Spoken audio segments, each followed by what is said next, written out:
Hey guys, and welcome on into Getting Wild and Flying High, free NHL and MLB picks. I'm Terry, ready to break down today's slate. For any of my Twitter followers, yes, there was some excitement last night. I'm not really going to comment on that. I'm not involved, or I don't want to be involved in drama. Yes, I reserve the right to block people on Twitter for whatever reason I wish, depending on how they act as a person. And I'll leave it at that. A lot of people in this industry will constantly talk about their wins, and it sounds like they've never lost a bet. But if you've watched the show previously, you know that I lose bets, and that I'm fine with mentioning when I lose a bet. And I'll just pretty much leave it at that. I'm not going to get involved in pointless drama. We're here to make money and talk about sports. That is exactly what we're going to do here. And we'll jump right into what happened yesterday. So I'll start with the draft lottery. Um, n- I do not believe that the draft lottery is fixed. I do not believe that. It is kind of interesting, though, however, that the original six team, one of the teams that makes the most money for the league, just happened to win the first overall pick when they are a complete disaster of a franchise. Um, I can see why people would think it's fixed. But ultimately, I don't think it's fixed. I'm not happy that Chicago won the draft lottery, but that is what it is. Looking at what happened uh, in this game yesterday, um, back to back 5-1 games, the road team up 5-1 in this series. Edmonton won 5-1 in Vegas, and now Vegas won 5-1 in Edmonton. Uh, both games went into the third period with a 5-1 score. And in both games, both teams decided that they were up 5-1, and they would basically just skate around the rest of the game and not even try to score. So, really frustrating when you have the over 6.5 in both games, and both games are the exact same result. Um, Spoiler alert, I'm not taking the over in the series anymore. Vegas, Edmonton, um, if they have a lead, they are not motivated whatsoever to continue to try to play the game. They just pretty much give up. So not uh, not a series I'm really too interested in anymore. I am really pissed at myself though because I did like Vegas in this game and I stayed off, and that was a big plus price with the Vegas Golden Knights. So I'm not going to do that any longer. But not really happy with how yesterday's game went. Let's go Vegas Golden Knights. Yes, great job to you, Isaacs. Great job to you yesterday. Kaka, yeah. Oh. Good day today. Good day, Terry. I smashed the like. Thank you, Brian. Thank you. 5-1 Edmonton in Game Four. Probably. I would not be shocked whatsoever. Hey, Terry. Hey, Crystal. How are you doing? I found the zigzag series, but I think this one zigzag is dead to an injury. I completely agree with you, and we'll be discussing that right now. In fact, well, I won't spoil it, but we'll just jump right into it here, and we'll start with the first game that we're going to talk about today, the Carolina and New Jersey Devils here. Carolina plus 123 to plus 135. New Jersey minus 142 to minus 163. 5.5s right across the board here in this game. And I guess to start off with, um, this should not be a 5.5. If you've watched this series so far, um, you will see that it's been a high scoring series, 5-1 in game one, 6-1 in game two. And then in game three, it just went crazy with an 8-4 New Jersey win. I really think, and it showed. Luke Hughes joining the lineup for the New Jersey Devils had an instant effect across the lineup, but especially with his brother. If you watched Jack Hughes when his brother Luke was drafted by the New Jersey Devils, um, his reaction was absolutely hilarious. He started jumping around, like going like obviously people celebrate when you get drafted, but Jack Hughes looked like he just won the lottery. and it showed in Game 3 here. I think that continues over here. Jack Hughes anytime goal plus 155 at Bet365. That is just too much. 4-point game for him in Game 3. He's excited to have his brother on the team. Um, I don't see why there's much of a difference between Game 3 to Game 4. Obviously, it's not going to be an 8-4 final score, but I like the over. I like the Devils minus 1.5. All three games, the home team is covered minus 3.5. 5-1, 6-1, and 8-4. So we are not seeing close games whatsoever in this series. And if it ain't broke, don't fix it. Give me the over 5.5. Give me the Devils on the puck line at plus 185. Anywhere from plus 160 to plus 185 is just absolutely beautiful number. Give me Jack Hughes anytime goal plus 155. Give me Nico Hischier assist plus 105. He has an assist in 6 of his last 8 games. And uh, obviously, looking at both sides, I do expect Carolina to score as well. Player props for them are not as easy as it may seem because a lot of their top players are out and not playing. But Seth Jarvis, minus 110 to get a point. He has a point in 5 of his last 6 games, including all 3 games in this series. So Seth Jarvis to get a point, Jack Hughes to get a goal, Nico Hischier to get an assist, Devils to win by 2, and a high scoring over 5.5 game for me. And this one, I love the hockey slate today. I absolutely love it here. Happy Tuesday, Terry. I know you cashed in Vegas like I did. No, I didn't. I stayed off. Yesterday, if for people that watch the show, yesterday was kind of a day off for me, basically. Basically, I kind of went with the over, which didn't cash in the Vegas game, and then I went with some props, which unfortunately did not cash. Vegas just dominated that game, and I didn't bet the Vegas Golden Knights, and I totally do regret it. I regret it. Devils and over 5.5. This series looking like a lot like New Jersey and New York Rangers. Devils in 7. Yeah, me and Nick agree. At least in the first part. I don't know about the Devils in 7, but it could, yeah. Very, very skeptical in this game if Cooch starts tonight. Kochekov, I haven't seen anybody confirmed, obviously, yet in this one. I think they go back to Anderson. I do, but who knows, really. NHL playoff hockey is supposed to be unders all the way. Why do I like overs today? And yeah, that's because it's supposed to be unders, but it's not. We're not seeing that whatsoever. And you like overs because I don't know, but I'm right there with you. You like overs because the games are going way over and these totals are too low. I think both games, it should be a 6 or a 6.5. I think 5.5 is just too low. So basically gave away my thoughts for this next game.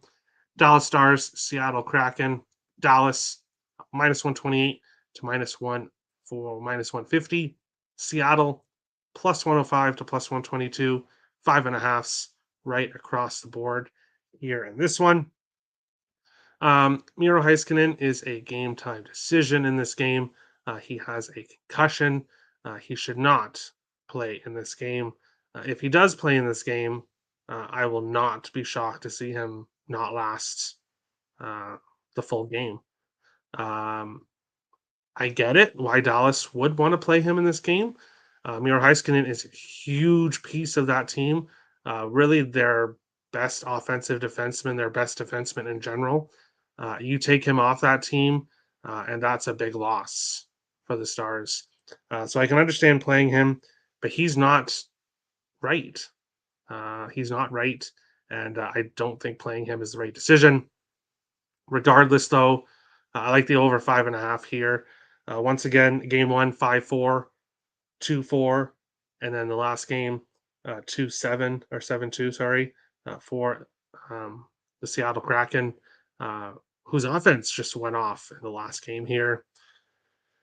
And Give me the Kraken at home here as a dog against a team that I don't want to say is overmatched, but the Kraken team has surprised everyone in the first series against Colorado, in this series against Dallas. I have to ride the Kraken at plus money. Um, I think they win this series, and I think it could potentially be sooner rather than later. Miro Heiskanen is a huge, huge loss for this Dallas team. I can't stress enough how big of a loss that is. Um, Much more of a loss than Joe Pavelski when they lost him to Minnesota, because here Heiskanen is just a huge piece of that defense, and I think him being out is not good. Looking at props here, when it comes to Dallas, Max Domi to get a point. He has a point in 4 of his last 5 games. And obviously, he's playing on the third line with Joe Pavelski. You can get him for plus money to get a point, which is a great price. But the two guys I'm really focusing on, two Seattle Kraken. First, Yanni Gord, who has a point in 4 straight games. The Kraken's leading point scorer in the playoffs. Take a look at Seattle props are very reasonable. We'll go down. Yanni Gord to get a point is basically minus 105 in most spots here, uh, which is a great price for the Kraken's leading goal scorer, who has a point in 4 straight games. Not Ryan Suter. I clicked on him, but that is definitely not a player that I'm playing. But Jordan Eberle is. This guy, to score a goal is plus 310, plus 300. Obviously, shop whatever books you have access to. But Jordan Eberle has a goal in 3 straight games. So all 3 games in this series, he has found the back of the net and he's plus 300 to score, which is absolutely insane. If you look at him to get a point, if you don't want to take him to get a goal, if you want to take a point in case he gets an assist, you can get plus money for that as well, which is just insane. So that's where I go here. I like the over. I like Eberle props. I like Yanni Gord props. Max Domi to get a point as well. The Kraken and the over 5.5 in this one. Dun, dun, dun, dun. I thought playoffs mostly be under. Yes, normally they are. Normally it's a defensive first, goaltender stand on their head type of playoffs, but we're not seeing that. We're not seeing that anywhere really. First period and full Stars first period and full game and the over 5.5. This series is looking similar to Dallas and Minnesota. Stars in 6 or 7. Yes, the beginning of this series is looking very similar to the first round series. However, the ending of that series, which I'm not going to get into because I've discussed it before, was the Wild giving up and the referees. First, it started with the referees giving Dallas the series, but then the Wild gave up and didn't even try. Seattle um, is not going to do that because they have not. It's been an even series as far as I've seen when it comes to penalties. So I think it's more like Kraken in 6. My best bet will come later when I get goalie confirmations / player confirmations. No problem. It's a dog / favorite split night. All right, we shall see.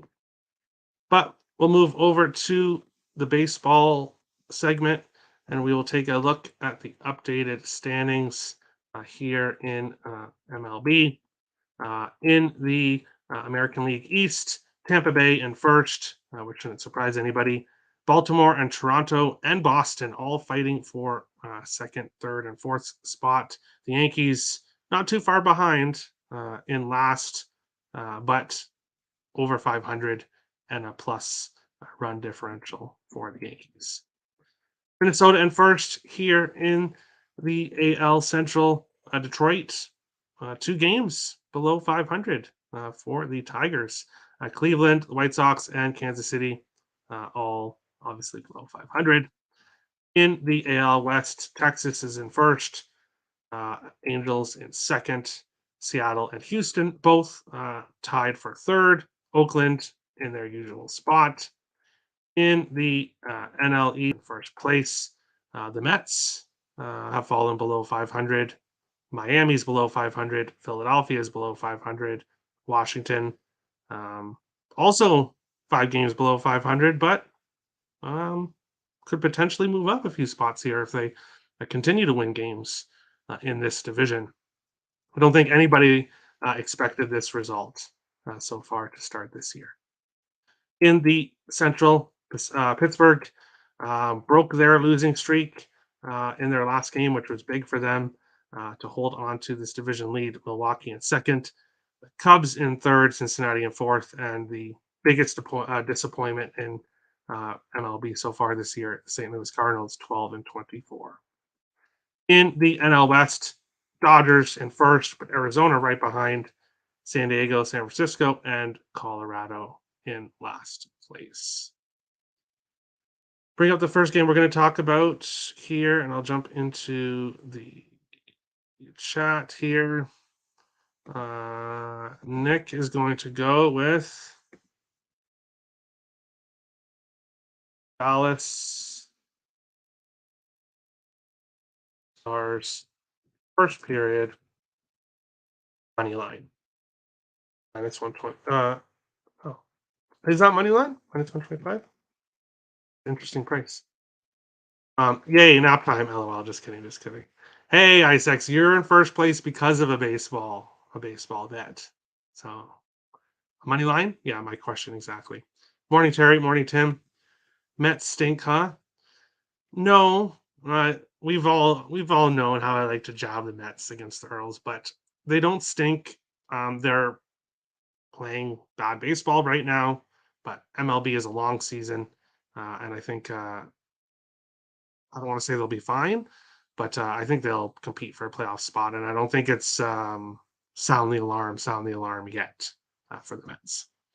As much as I want to take both overs parlayed in the NHL for plus 276, which I would like as well and wouldn't talk you off, you're going to go with Detroit first 5 plus 1.5 plus Texas plus 1.5 or plus 175. All right. All right. Yes, first period money line. Toronto money line in the over. Mets are trash. Everyone was right. Mets gonna Mets. No, Mets are not trash, but they need keep their pitchers. Well, it's actually not even their pitchers keeping their pitchers healthy. It's the offense. But it's a long season ahead, and as the Mets have shown, they're not afraid to spend money, and maybe they can buy their way out of their issues. But going to this game here, Toronto and Philadelphia. Toronto plus 110 to plus 122. Philadelphia minus 132 to minus 150. Nines, we do see 8.5s available here in this game. To start off with, I think this game should be a lot closer to a pick'em. They're getting Toronto at plus money here is too appealing to pass up. My assumption for the reason why we're seeing this price, Vladimir Guerrero Jr. Is dealing with an injury. He may or may not be ready to go in this game, and I'm assuming that based on the price we've seen, it was much more closer to pick him yesterday, and then last night moved to plus money, and we're seeing it continue to move here with Toronto. But whether or not if he's in the lineup or not doesn't affect my play here. I like Toronto to win this game. It's giving me plus money. They're the better team here. Manoah, who has struggled at times, has done well in his most recent starts here. He has given up 2 or less earned runs in his last 3 starts. Nola, on the other side, will give up anywhere from 1 to 5 runs. 5, 3, 4, 2, 3, 1, 4. So it's kind of hard to tell exactly what we're going to get from Nola. But uh, I think the slight pitching advantage for Toronto, hitting advantage is pretty much equal. Slight advantage for Philadelphia here. But my favorite play in this game is a player prop, which you can get for minus 125 for a player to get a hit in this game, which is crazy price um, in general. Now we have to shop around here. Let me see if you want to wait till the lineup is announced, first of all. Minus 123 at Bet99. Not available in a lot of spots, obviously, so far. But Brandon Belt, I'm shocked I'm saying it because he did get off to a very slow start um, this season. Coming off of an injury, coming to a new team for the first time in his career, leaving the team that he was with his entire career, coming to a new team, feeling out process. But lately, he has been absolutely smashing the ball. Let me get it up here exactly. 1 second here. He's 6 for 9 over the last 7 days with 3 doubles, and he's 6 for 10 against Aaron Nola. So 10 at bats, 6 hits. He has completely hit Nola. He is hitting it well right now. It's a perfect storm for Brandon Belt. Minus 123 to get a hit is insane. It's absolutely insane. And I'm going to see if it opens up at more books once he's announced in. If he's not announced in, then I'm going to be furious because with the way he's hitting right now and his history against Nola, you have to put him in this lineup. So that's my opinion there. Toronto and Brandon Belt props in this one. Going along to the second game, and then I'll go through the run through of the rest of the slate. Not a whole lot of MLB for me today. More looking at the hockey slate, but here in this game, Boston minus or plus 150 to plus 163, Atlanta minus 177 to minus 200, 9.5s and a 10 available here. We have Pavetta against Charlie Morton in this game, and I'm going to fade Nick Pavetta. I'm going to fade Nick Pavetta. Give me the Braves on the run line here. I think he could take Braves on the minus 2.5 if he really wanted to. I don't think this game is going to be that close. Pavetta in his recent starts, 6, 3, 4, and 3 earned runs, and not facing a team with an offense like this Atlanta Braves during that stretch. You could look at Toronto being similar to Atlanta, but Atlanta has a better offense than Toronto. Charlie Morton had his worst start of the season, giving up 4 earned runs in his last start against the Mets, and that was his worst start of the year. Every other game, he'd given up 3 or less, 3, 2, 2, 1, 1, and then 4 earned runs in his last start. Yes, this Boston team has a good offense, but I think the Braves get the job done here, and I don't think this game's close. So give me the Braves minus 1.5 here at a decent price, plus money in this one. Red Sox and over. All right, I disagree. Boston, Atlanta over 9.5. Lean towards the Sox team total. All right, disagree. Both pitchers suck. Disagree. Red Sox will sweep. 100% disagree.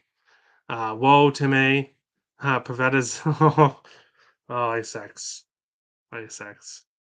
I know you enjoyed fading your Bruins all year long, but and that was a mistake. But backing Pavetta is a mistake. He is not elite. He has had a few good starts, and when he is good, he's good. But when he's bad for a long time. We saw it last year, and we're seeing it now. Expect negative regression from both. Morton has massively overachieved so far this season. That's fine. Atlanta the better team. Morton the better pitcher. Give me the Braves at home here in this one. Expected runs. Oh, expected. is 1.5 runs higher than his ERA. So expect him to not be good. All right. I'll wait till I actually see it before I believe it. So that's just my thoughts. Looking at the rest of the slate here, starting with Detroit and Cleveland. Lorenzen against Bieber here. We have the 28th ranked team against right-handed pitchers against the 30th ranked team against right-handed pitchers here. Cleveland 626 OPS against righties, which is dead last in baseball. Neither team has a good offense here. Lorenzen, in 2 of his starts, he was absolutely awful, giving up 6 and 5 earned runs. In his other 2 starts, 0 and 1 earned run. Bieber, pretty much 2 or 3 earned runs every start. So he's pretty much consistent. I can't get involved in this game. I think Detroit's too big of a dog, but I'm not going to fade Shane Bieber here. This game's just an ultimate pass in this one. Tampa Bay Rays and Baltimore Orioles. This is my picks and parlays exclusive play of the day. You can get my play in this game in my package up on the site. Use code MLB for 20% off, and the link to my package is in the description below, in the comments below. In the description below, sorry. Colorado and Pittsburgh, Seabold against Ortiz. I don't like the pitching matchup in this. I don't know what we're going to get from Ortiz. Hitting wise, both teams over 700 OPS. 13 Pittsburgh is 13th against righties. Colorado is 16th. But this game's a pass. Pittsburgh probably wins, but they're minus 163, so it's just priced out of it. Mets and Cincinnati Reds. Scherzer against Weaver here in this game. I want to take the over. However, it's a 9.5 with the New York Mets right now. And as bad as Weaver is, and Scherzer coming off a rough six earned run start against Kansas City. Previous to that, two back-to-back games with no earned runs, 5 earned runs in the previous game, 3 earned runs in his first game of the year. I don't know what to expect from Scherzer. He's a fade pitcher for me right now. The issue is he's facing Cincinnati, and I can't back Cincinnati with Weaver on the mound, who's given up 4, 6, and 4 earned runs in his 3 starts this season.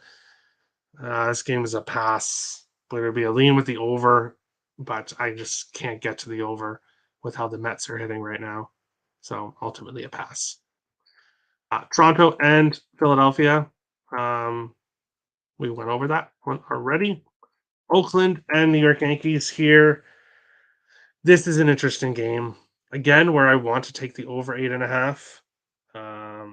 Rakinski against Schmidt. Schmidt for the Yankees has been bad in most of his starts. 3, 4, 3, 4, 5. But 2 of his last 3 starts, he's given up nothing. So I don't want to take the over 8.5 here and have him go through one of those starts where he shuts the door against the Oakland Athletics. Oakland much better against lefties than righties. In this one, I'm not backing the Yankees at this price with Schmidt on the mound, but Rakinski, 11 earned runs in his first start, 4 earned runs in his second start, has not started off well. So again, I'm priced out of this game. It would be a lean with the over, but I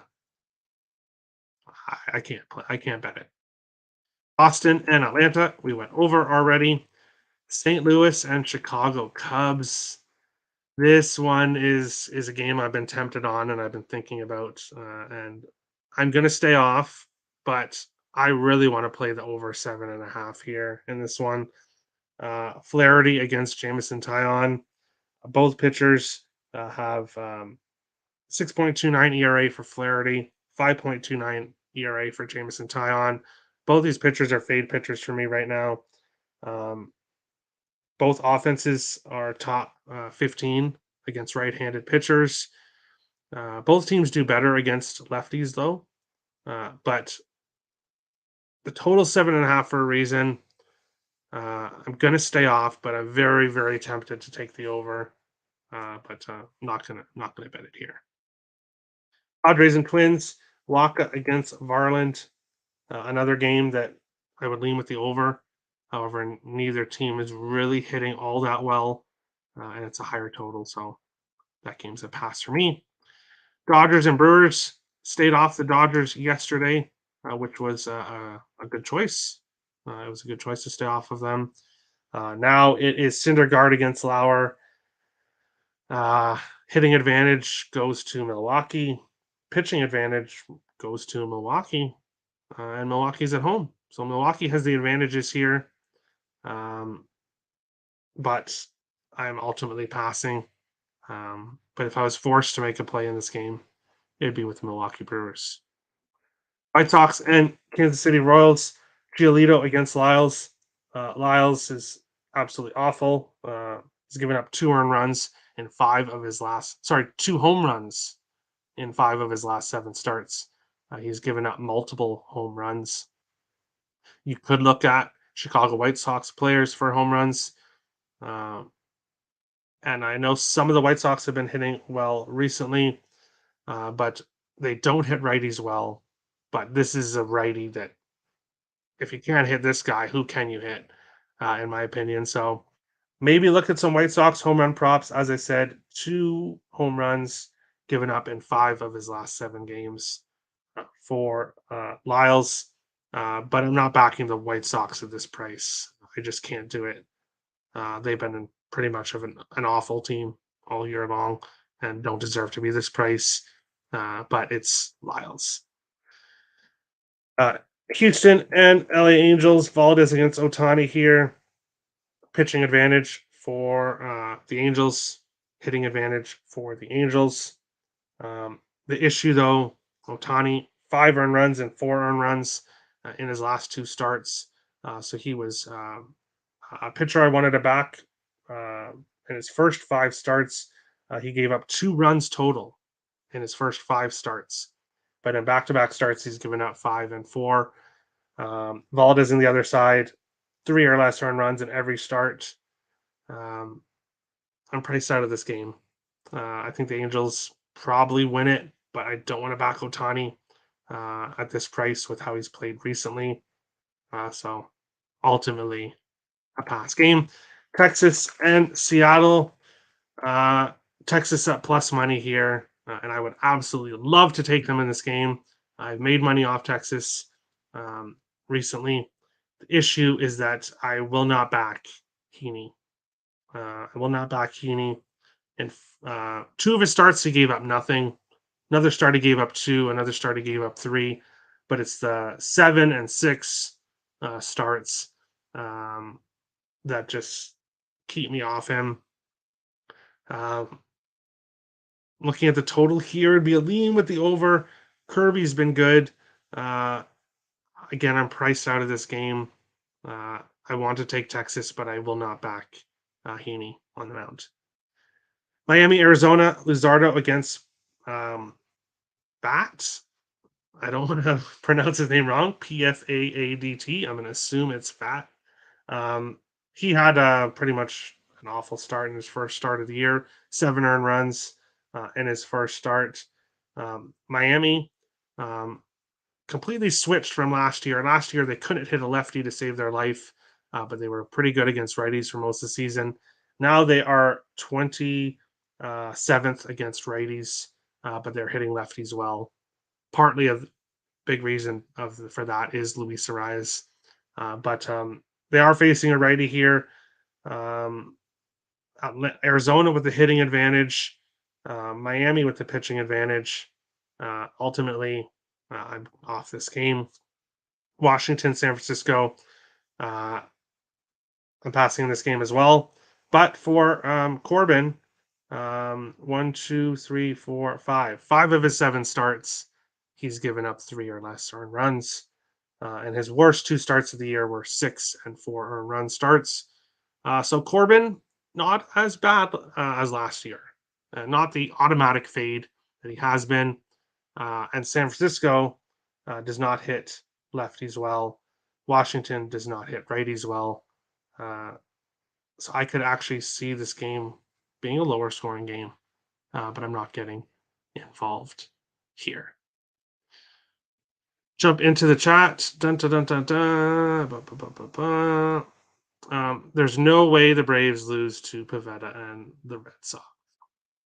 Nobody said that. Nobody said that. The Red Sox have a very good offense, and maybe the day off helps them. Tigers and Reds, both first 5. Best of luck. Facts. Rays -1.5 is plus money. Trap. We'll see. Earl Sports Bets, shake hands. Check out Terry's package, everyone. Yeah, that sounds wrong, but yeah, it is. You can get the package. Autumn Picks and Parlays, the description below. Some of the pitchers' names today have me confused. Example, Weaver. What's confusing about that? Nick and Tim, when was the last time Alonso hit a home run? I think like 20 years ago. Kidding. Waka Waka -1.5. Tim, going to go with Denver -15.5 plus Blue Jays -2.5. No, -3.5.